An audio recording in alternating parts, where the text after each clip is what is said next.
Sian Gasa, tinalakan si Meiko. Sinong judge tatanggap ng annulment nyo? Alright!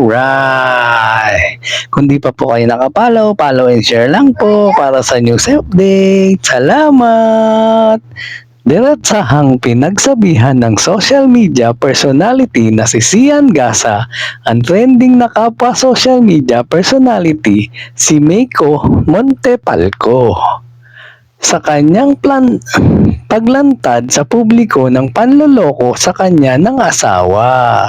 Sa kanyang Facebook post ay pinangaralan niya ang babae na di dapat isinapubliko ang baho ng kanyang asawa dahil makakaapekto ito sa kanya.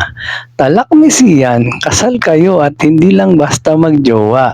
Imbis na ayusin nyo privately yung marriage issue nyo, ginamit mo ito as content to establish your social media brand. Cementing yourself in the industry as a woman na niloko ng kanyang asawa. Yung baho ng mister mo ay siyang baho mo and you use your own baho para maabot yung pinapangarap mong kasikatan. So tell me now, after ng malaking iskandalong ito, sinong judge ang tatanggap ng annulment case ninyo? Wala. Pagpapatuloy ni Sian, adultery is not a ground for annulment. Sa divorce lang yun, ubra. Pero wala pa tayong divorce sa Pilipinas. That's why, kailangan mo ng malaking pera para bayaran yung judge to make your marriage as null and void. Ngunit dahil raw ginawa niyang nationwide ang issue nilang mag-asawa, ay mahihirapan siyang maghanap ng tatanggap ng annulment case nila. Chika pa ni Sian, kahit magbayad pa kayo ng 10 milyong piso under the table, walang tatanggap sa annulment niyo dahil mawawalan ng lisensya yung judge at mga abogadong involved. That means, mananatili kayong kasal for a very long time kahit hiwalay na kayo. Inisa-isa rin ni Sian ang mga bagay na maaaring maging problema ni Meiko dahil sa mga pangyayari.